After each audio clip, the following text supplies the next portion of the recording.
Ол сізге адал дос, сенімді серік, қорғаушы әрі құтқарушы бола алады. Әрдайым көмекке келуге дайын және сіз үшін жанын қиюға даяр. Ол мұнда барлығын керемет меңгерген, сонымен қатар қылмыскерлерден төнген қауіпті залалсыздандыра алады. Бұл неміс овчаркасы ең адал, ақылды әрі алғыр ит. Бұл тұқым стандарты 1899 жылы екі неміс ғалымы тарапынан бекітілген. Сырт келбетімен бұл қысқа жүнді, ықшам әрі бұлшық етті иттер. Ересек еркек неміс овчаркаларының бойы 68 сантиметрге дейін жетсе, ұрғашыларының бойы шамамен 55-60 сантиметр болады. Бұл тұқымның салмағы 30-40 келі аралығында. Алайда қуатты бұлшық еттері мен мықты жақтары мен өткір тістері бар бола тұра, олардың ішінде адал да сенімді иттің жүрегі соғып тұрады. Неміс овчаркасы алғашында малшыға табынды бағу кезінде көмектесу үшін өсірілген болатын. Алайда бүгінгі күні бұл тұқым кеңінен түрлі салаларда қолданылады.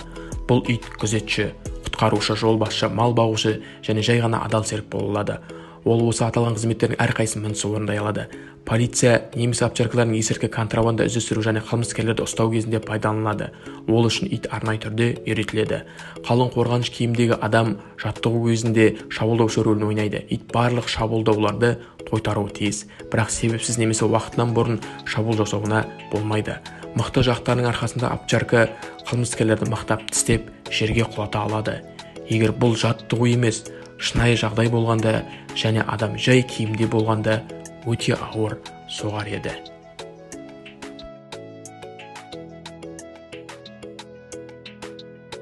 Міне, неміс овчаркасының заттарды қалай күзететіні осылай көрініс табады. Итті қарғыбауға байлап, жанына иесінің заттарын қойған. Кейін бөтен бір адам пайда болады. Ол итті сипап, үстінен аттап өтеді. Тіпті итті үркіту үшін айқайлайды. Бірақ ит бұған ешқандай реакция білдірмейді. Алайда әлгі адам сөмкеге қол созған сәтте-ақ овчарка бірден шабуылға өтеді. Келесі көріністе сценарий бойынша бөтен адам балаға жақындайды. Ол әңгіме бастайды. Ал бұл уақытта ит бөтен адамның әр қимылын жіті қадағалап отырады. Ол қыз балаға қарай бір қадам жасаған сәтте неміс овчаркасы дереу оның қолынан тістеп ұстайды. Иә, дәл осындай қорғаушылармен баланы жалғыз қалдырудан қорғаудың қажеті жоқ. Жақсы үйретілген овчарка ешқашан себепсіз шабуыл жасамайды. Келесі сәтте бір адам иесінің қасына еркін жүріп қол алысып амандасады. Бірақ ол кенет қолын қатты сілтеп қалған кезде неміс овчаркасы сол сәтте-ақ шабуыл жасап әрекет етеді.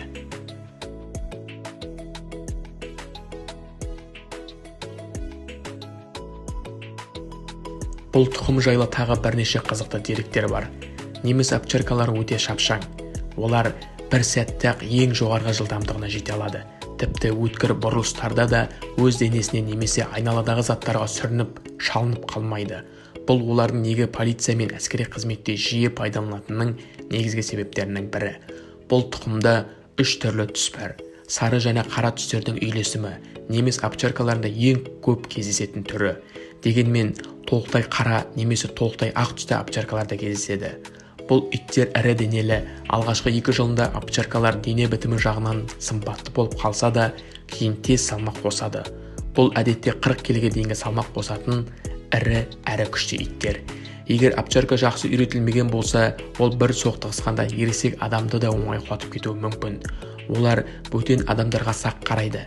Неміс овчаркалары өз иесін қатты жақсы көреді, бірақ бейтаныс адамдардан алшақ жүреді. Дұрыс үйретілген иттер ешқашан бөтен адамдарға себепсіз агрессия танытпайды. Бірақ олар өз аумағына бөтен біреудің кіруіне жол бергісі келмейді. Кинодағы танымалдылығы. Неміс овчаркалар туралы басқа кез келген ит тұқымына қарағанда көбірек кино түсірілген.